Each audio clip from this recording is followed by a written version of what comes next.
ಲಕ್ಷ್ಮಣ ಸವದಿ ಹೇಳಿಕೆ ಬಿಜೆಪಿ ತೊರೆದ ಬಳಿಕ ಕ್ಷೇತ್ರದ ಜನರು ದೊಡ್ಡ ಅಂತರದಿಂದ ಗೆಲ್ಲಿಸಿದ್ದಾರೆ.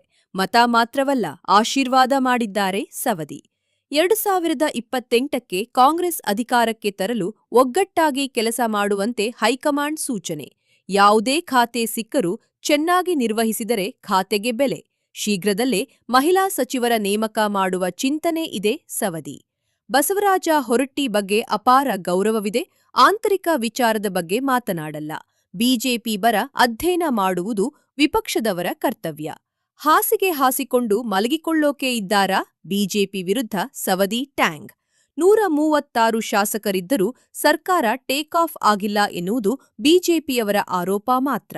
ಬಿಜೆಪಿಯವರು ಜೀವಂತವಾಗಿರಬೇಕಾದ್ರೆ ಓಡಾಡಬೇಕು, ಇಲ್ಲದಿದ್ದರೆ ಕೋಮಾಗೆ ಹೋಗ್ತಾರೆ ಸವದಿ.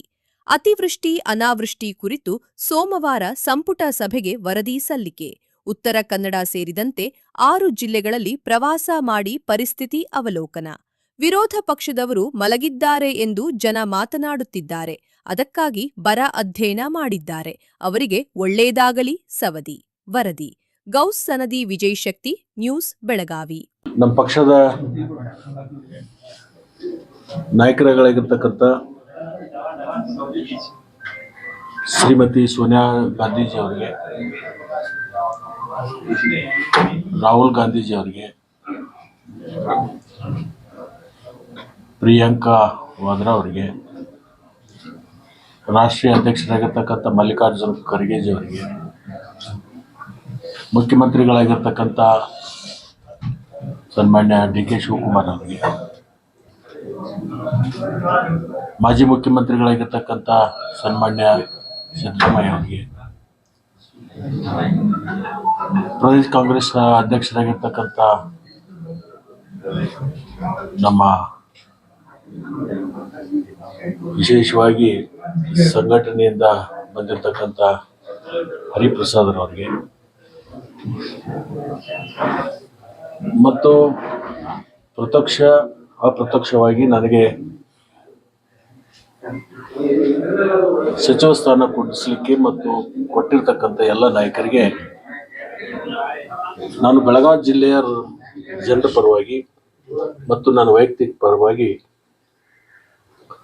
ತುಂಬ ಹೃದಯದ ಅಭಿನಂದನೆಗಳನ್ನು ಅವರಿಗೆ ನಾನು ಸಲ್ಲಿಸ್ತೇನೆ. ಬಹುಶಃ ಭಾರತೀಯ ಜನತಾ ಪಕ್ಷದಲ್ಲಿ ಸುಮಾರು 25 ವರ್ಷ ಕಾರ್ಯಗಳನ್ನು ಮಾಡಿ ಆ ಪಕ್ಷವನ್ನು ತೊರೆದು ಕಾಂಗ್ರೆಸ್ ಪಕ್ಷಕ್ಕೆ ಸೇರಿದ ಮೇಲೆ ನನ್ನ ಕ್ಷೇತ್ರದ ಜನ ನನ್ನನ್ನು ಒಪ್ಪಿಕೊಂಡು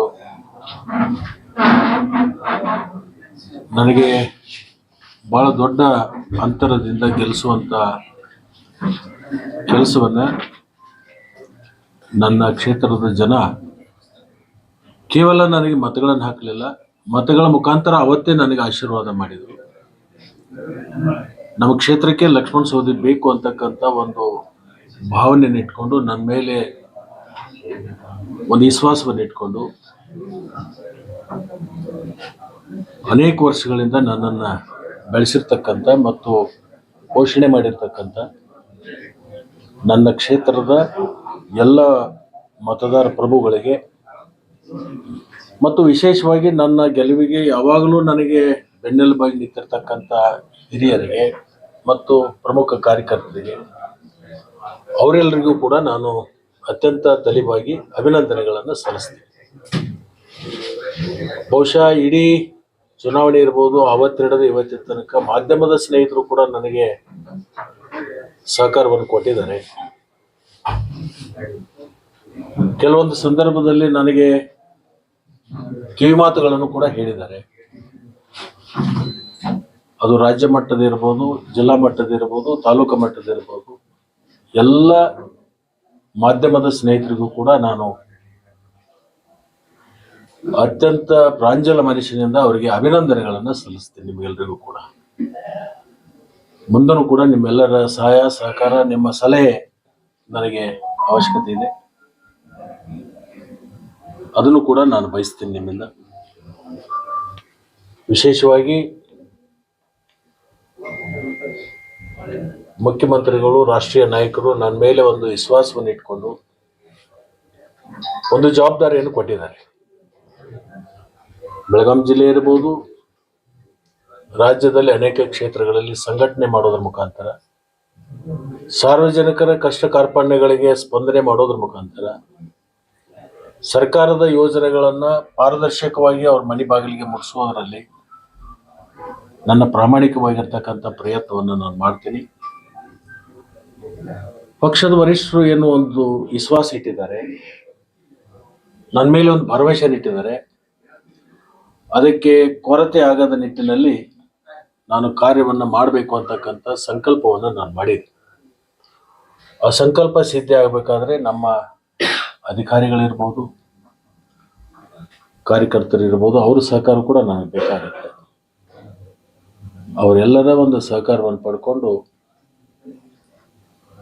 ರಾಷ್ಟ್ರೀಯ ನಾಯಕರಿಗೆ ಮತ್ತು ರಾಜ್ಯದ ನಾಯಕರಿಗೆ ಮತ್ತು ಮುಖ್ಯಮಂತ್ರಿಗಳಿಗೆ ಲಕ್ಷ್ಮಣ ಸವದಿ ಮೇಲೆ ಇಟ್ಟಿರ್ತಕ್ಕಂಥ ಭರವಸೆ ಖುಷಿ ಆಗಲಿಲ್ಲ, ಅದು ಯಶಸ್ವಿ ಆಯಿತು ಅನ್ನುವಂಥ ಒಂದು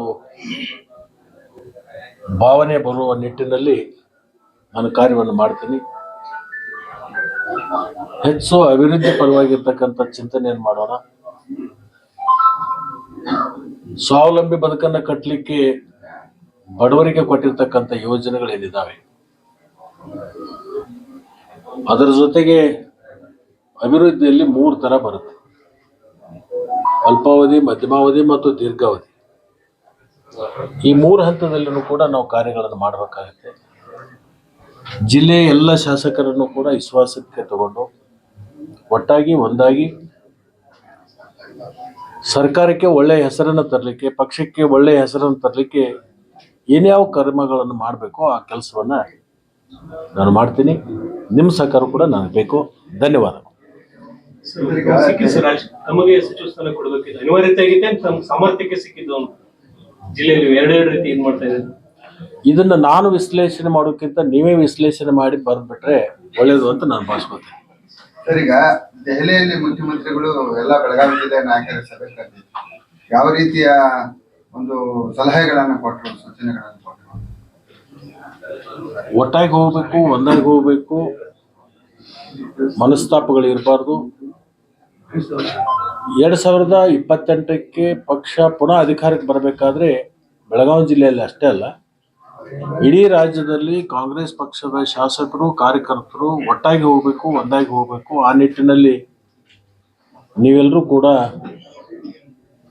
ಒಮ್ಮನಸ್ಸಿನಿಂದ ಕಾರ್ಯಗಳನ್ನು ಮಾಡಬೇಕು, ಒಮ್ಮನಸ್ಸಿನಿಂದ ಹೋಗಬೇಕು ಅಂತಕ್ಕಂಥ ಮಾತುಗಳನ್ನು ಹೇಳಿ. ಸರ್, ಇವಾಗ ಸಚಿವರಾಗಿದ್ದೀರಿ, ಯಾವ ಖಾತೆ ಮೇಲೆ ಇಂಟ್ರೆಸ್ಟ್ ಇದೆ ಸರ್? ಖಾತೆಗಳ ಬಗ್ಗೆ ಚರ್ಚೆ ಮಾಡಬಾರ್ದು.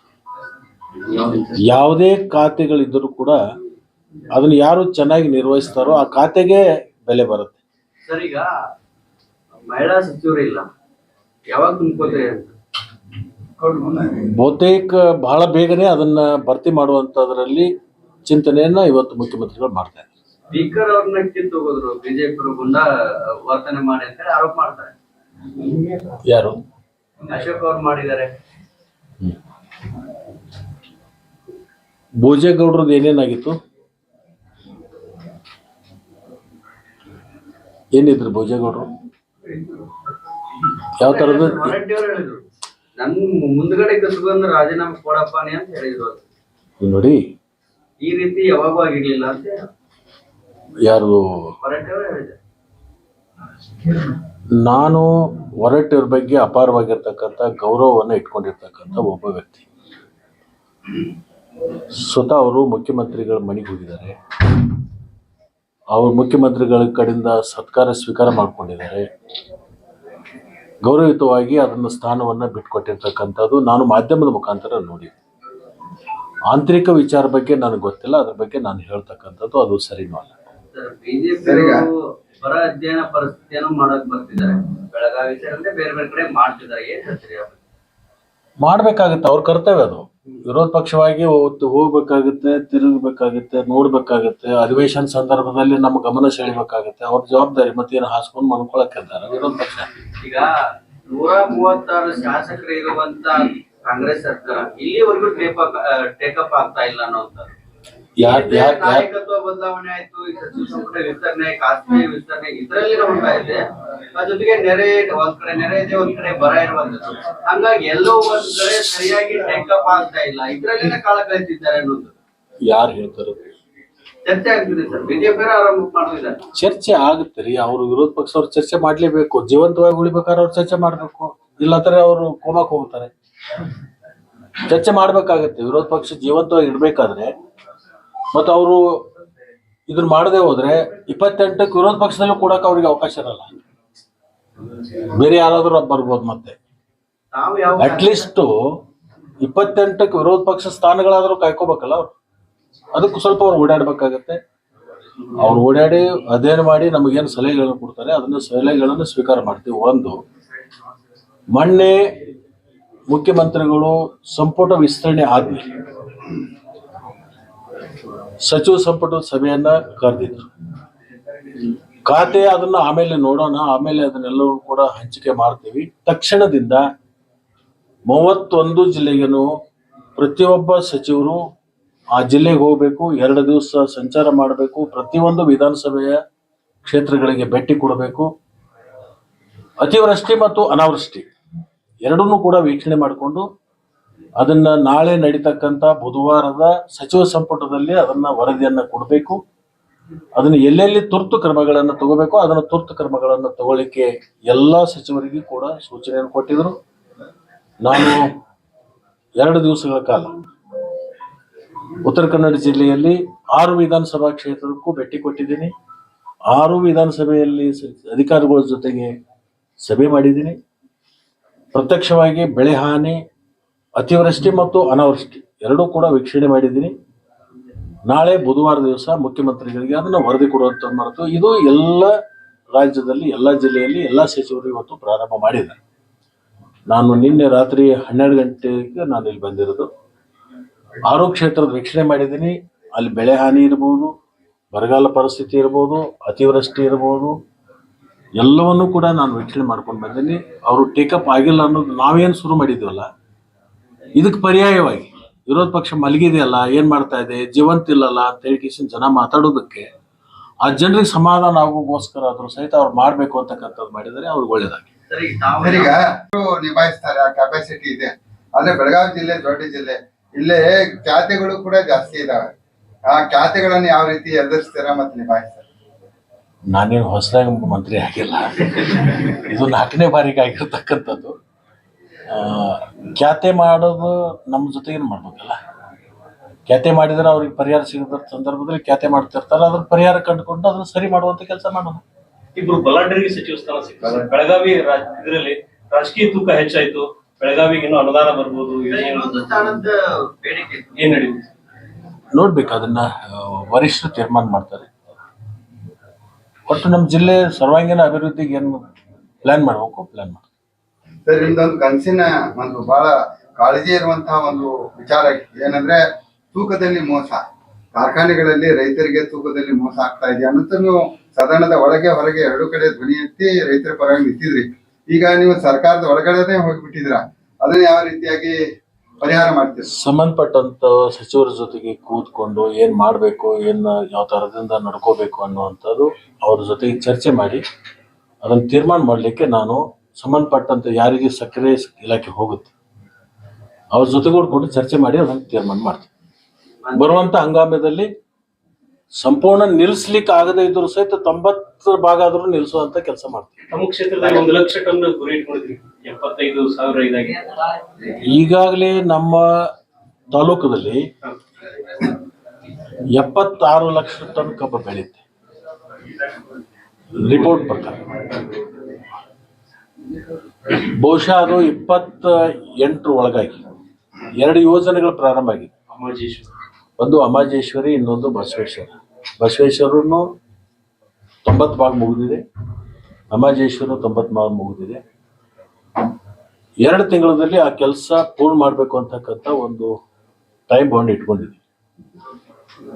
ಈ ವರ್ಷಕ್ಕೆ ನಾವು ನೀರು ಕೊಡ್ಲಿಕ್ಕೆ ಪ್ರಾರಂಭ ಮಾಡಿದ್ರೆ ಅದು 27-28ನೇ ಹಂಗಾಮದಲ್ಲಿ 1 ಕೋಟಿ ಟನ್ ಕಬ್ಬನ್ನ ಬೆಳಿತಕ್ಕಂಥ ತಾಲೂಕ ಇಡೀ ರಾಜ್ಯದಲ್ಲಿ ಯಾವುದಾದ್ರೆ ಅದು ಅಥಣಿ ತಾಲೂಕು ಆಗುತ್ತೆ. ಸರ್ ಜಿಲ್ಲೆಯಲ್ಲಿ ಇಬ್ಬರು ಸಾಹುಕಾರಗಳು ಮಂತ್ರಿ ಆಗಿದ್ದಾರೆ. ನಾನಂತೂ ಸಾಹುಕಾರ ಅಲ್ಲ, ಸಾಮಾನ್ಯ ರೈತ ಕುಟುಂಬದಿಂದ ಬಂದಿರತಕ್ಕಂಥ ಒಬ್ಬ ರೈತ. ಕೃಷಿ ಮಹಾವಿದ್ಯಾಲಯ ಕಾಮಗಾರಿ ಭೂಮಿ ಪೂಜೆ ಸ್ವಲ್ಪ ದಿವಸ ಬೇಕು, ಡಿಪೇರ್ ಆಗ್ತಾ ಇದೆ. ಜಮೀನು ಗುರುತಾಗಿದೆ, ಅದು ರೆವಿನ್ಯೂ ಡಿಪಾರ್ಟ್ಮೆಂಟದಿಂದ ಅಗ್ರಿಕಲ್ಚರ್ ಡಿಪಾರ್ಟ್ಮೆಂಟಿಗೆ ಹಸ್ತಾಂತರ ಮಾಡ್ತಕ್ಕಂಥ ಹಂತದಲ್ಲಿದೆ. ಅದನ್ನು ಮಾಡ್ಕೊಂಡು ಡಿಪಿಆರ್ ರೆಡಿ ಆಗ್ತಾ ಇದೆ. ಅದಾದಮೇಲೆ ಟೆಂಡರ್ ಪ್ರಕ್ರಿಯೆ ಮುಗಿಸ್ಕೊಂಡು ಅದನ್ನು ಮುಂದೆ ನಮ್ಮ ಅಮಾಜೇಶ್ವರಿ ಯೋಜನೆ ಉದ್ಘಾಟನಾ ಸಮಾರಂಭ ಏನು ಬರುತ್ತಲ್ಲ, ಆ ಸಂದರ್ಭದಲ್ಲಿ ಭೂಮಿ ಪೂಜೆ ಮಾಡ್ಬೋದು ಅಂತಕ್ಕಂಥ ಒಂದು ಆಲೋಚನೆ ಇದೆ.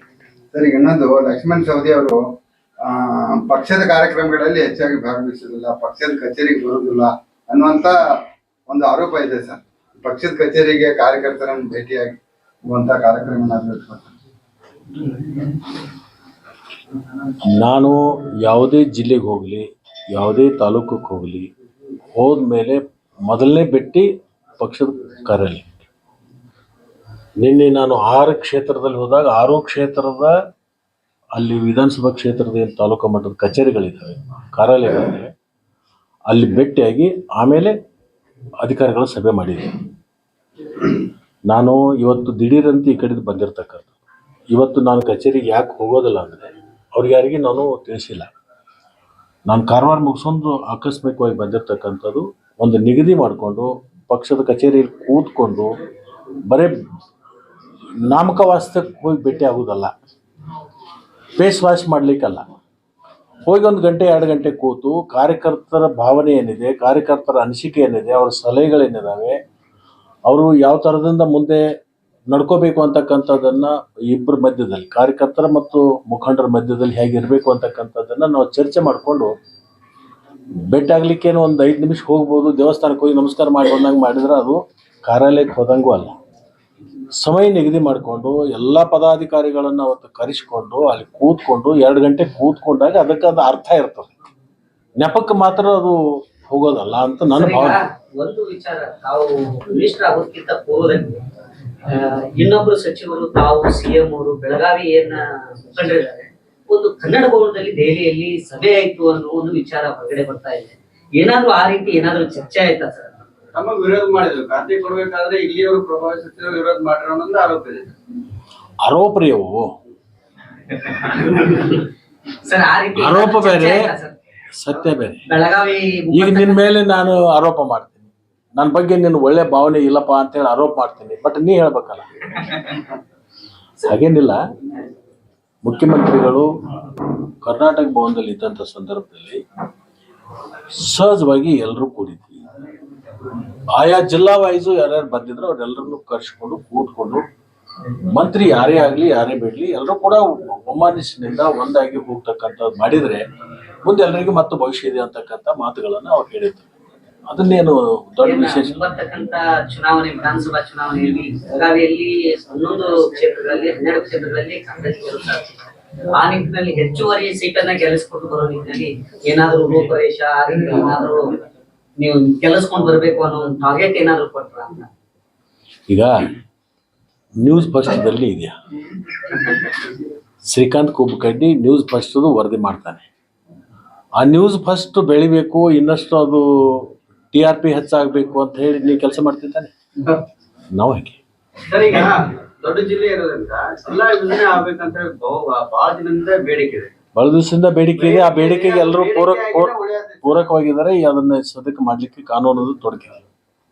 ಏನ್ ಸರ್ ಈ ಜನಗಣತಿ ಪ್ರಾರಂಭ ಆಗಿದೆಯಲ್ಲ, ಇದು ಮುಗಿಯುವವರೆಗೆ ಗ್ರಾಮ ಪಂಚಾಯತಿ ವಿಭಜನೆ ಮಾಡಕ್ ಬರಲ್ಲ, ಯಾವುದೇ ತಾಲೂಕು ವಿಭಜನೆ ಮಾಡಕ್ ಬರೋದಿಲ್ಲ, ಜಿಲ್ಲಾ ವಿಭಜನೆ ಮಾಡಕ್ ಬರೋದಿಲ್ಲ. ಇದು ಸೆನ್ಸಸ್ ಮುಗಿದ ಮೇಲೆ ಮಾಡ್ಬೇಕಾಗುತ್ತೆ. ಕ್ಲೋಸ್, ಅದು ಮುಗಿದ ಮೇಲೆ ಮುಂದೆ ಹೊಸ ಅಧ್ಯಾಯ ಪ್ರಾರಂಭ.